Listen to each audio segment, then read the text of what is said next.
Hello everyone, welcome to Book Club Preview. I'm Michael, and today we're looking at the City of Ember Chapter 7, A Message Full of Holes.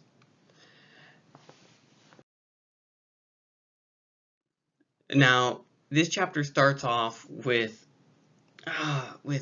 Lena just trying to figure out what could these words mean. And she's looking at, and she's taping all the pieces. Well, first, she had to get them from Poppy, who was just crumbling and chewing them up. So she had to gently take them out of Poppy's hands, collect all the pieces, and she tried to put them together in the best way she can. And then she tried to look at the small words and the pieces that were torn and try to guess what the meaning was. And there's one Struct. Maybe there's an I in there too. I can't remember. But what is instructions? Oh, this must be instructions. And she starts to try and figure out what the document is saying. She finishes it, and we have a copy of it here in our story. But she still can't figure out all the words, and so she wants to ask for help because this feels like it's something really important. So who does she go to? She goes to the captain of the messengers, Captain Fleary. And she says, Captain Fleary, can you come to my home after work? I have something really important to share you. I'm not sure if it's important, but I think it is. And the captain says, yeah, sure, I'll come over. Lena shows her the paper, and she doesn't really get interested. She's like, oh, maybe these are instructions for like a recipe or maybe a message from long ago, but it's probably not that important. And Lena's like, oh, okay. But then Captain Fleary says, but you know what, Lena, don't worry, because help is coming. And Lena's like, oh, what do you mean help is coming? The builders are coming. They're gonna save us. And Lena sees, oh, Captain Fleary is a believer, one of the church believers, or not really a church, but some kind of religious group that believes that the builders are going to come back and save them. And all of the believers have had a dream that the builders will come back and save them. And Captain Fleary says, hey, why don't you come to one of our meetings and sing some songs with us? And Lena's like, maybe, yeah, if I have time. So Captain Fleary doesn't really help. She's like, oh, who else could I ask? My best friend, or my good friend, Lizzie Biscoe. And so she goes over to visit Lizzie Biscoe, who is a clerk for the storerooms. And as she's waiting in line, she's thinking, oh, man, when my grandma used to talk about the storerooms, when my grandma was little, the kids used to go and take a tour of the storerooms and see rooms filled with fruit and pencils and light bulbs, and wow, it must have been amazing. But nowadays, kids can't do that, and they think it's because there's nothing in there. And it would be really depressing for kids to see all of the empty rooms rather than excited from before. Well, she finally gets up into the front line to see Lizzie and says, Lizzie, can you meet me after work? Can you imagine that? Waiting in line for an hour, 3 hours, just to tell your friend, hey, can you hang out after work? And then after work you can meet your friend. Oh my goodness, we just have cell phones. Beep, beep, beep, beep. So easy. Well, Lizzie says, yeah, I would love to. They get together and they're walking over to Lena's house. And Lena's they're just kind of talking. Mostly Lizzie is. And Lizzie talks about, oh, I have to write reports and I have to write in such tiny handwriting and, oh, my wrist hurts. And she complains a lot about a bunch of different stuff. But Lena starts asking, what do you get reports on the storerooms? Like, what do we have down there? What are we running out of?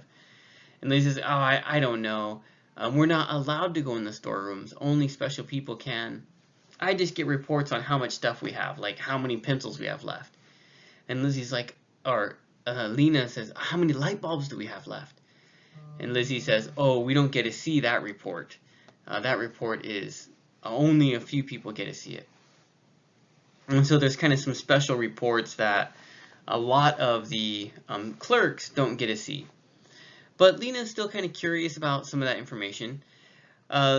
Lizzie just kind of continues on complaining about things, just giving an update on her life.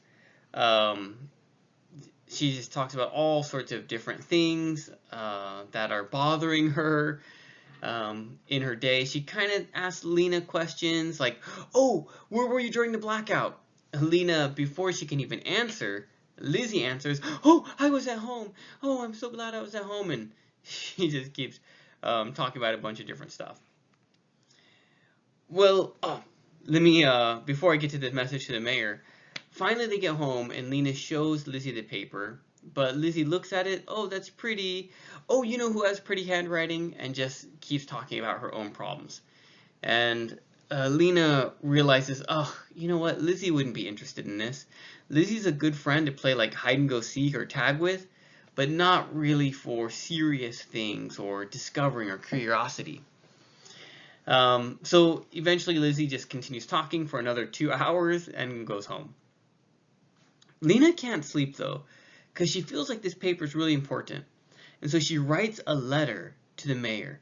Dear Mayor, I found this really important document. Well, I think it's important. My baby sister ate it.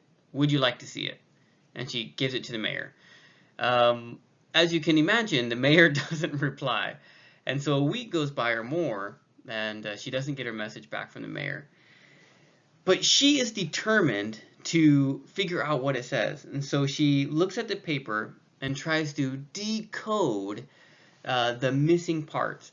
This is actually one of our vocabulary words, decode, which means to, if I were to send a secret message and I would maybe mix the letters so people couldn't read it. But then maybe you and we have a secret code. Like if there's a letter, add 2, and that's the real letter. So let's see, A, B, C. If I wanted to write the letter C, then I would write maybe, oh, 1, 2, yep. Then I would write A. And then you would look at it and you'd see A, but then underneath you'd write, oh, that's a C. And so if I were to spell like cat, for example, okay, I would write A first. Here, let's let's write this out. Okay, I would write A, and then let's see, I think that would be Y. Okay, and then a T. Yeah, I think would be R. Okay, so if I added 2, okay, A, B, C. And I added 2, Y, Z, A, okay. And then if I had R, S, T, oh, sorry, I was off one more. Then I would A, B, C, D, F, G, H, I, J, K, L, M, N, P, Q.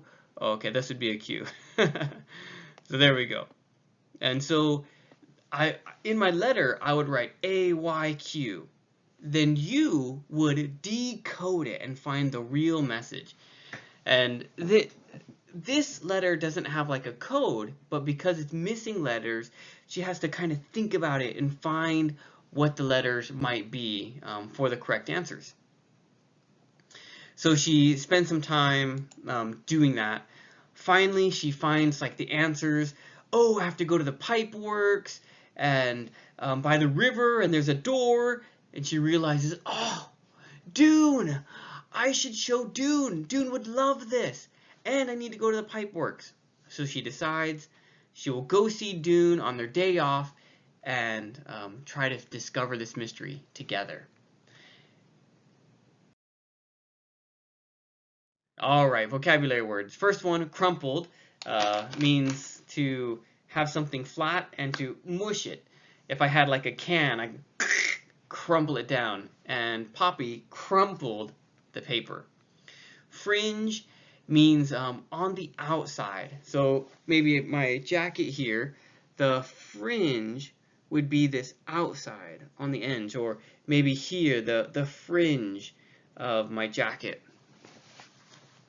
We could also have like a fringe of the city, the outside of the city, not close to the center.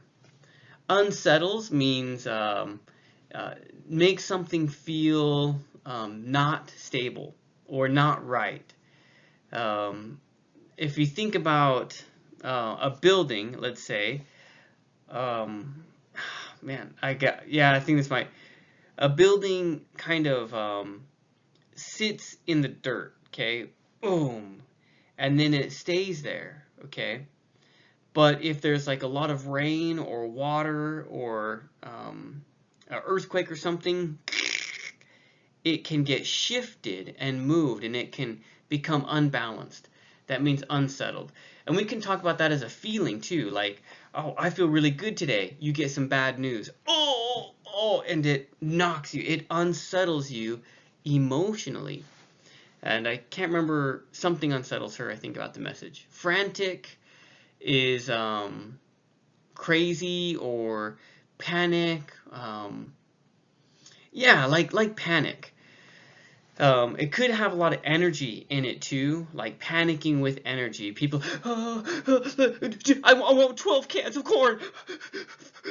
Oh, they're just kind of a little crazy with their fear.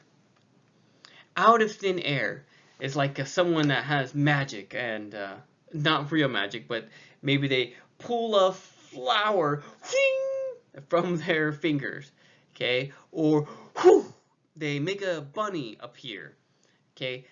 Pulling something out of thin air, of making something happen out of nothing, creating something from nothing. Illegible. Oh, and this was Lizzie. Let me go back to thin air. Lizzie said she can't make something out of thin air. She just has the storeroom. Illegible means can't read it. Ill means not, and legible means able to read. So illegible, can't read. Wound too tight. I love this expression. If you imagine a little toy and you and it bounces away, okay? You can wind up a toy, but if you wind it too tight, you can break the spring, or it moves too fast to where it doesn't work normally, and that can be for our emotions too. Like people that are wound too tight, or maybe have too much energy, or maybe they're too worried about something and they feel nervous and they get scared really easily. They're wound too tight. Pursed is like, your lips mushing them together. You can purse them for a kiss, or you can, think about it, but it's kind of mushing your lips together. And Lizzie has a secret. She's like, no, it's a secret. I can't tell you. Decode, we already talked about. Discussion question, here we go. Who is the first person you would show the paper to? Now, I want to, if you were, of course, if you're Lena, right, you found this really important paper, who would you show it to? Okay, you can think about all those different people in her life. But, you can imagine, too, for yourself. Let's imagine you're at home and you found something in your closet that you just feel is so important, but you don't understand it. Who would you show it to, right? Or, there's many different ways we can think about this question, but who is the first person you would show that paper to?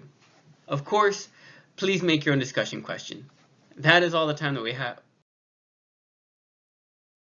That's all the time that we have for today. But thank you so much for joining me for this episode of Book Club Preview. I'll see you soon. Bye bye.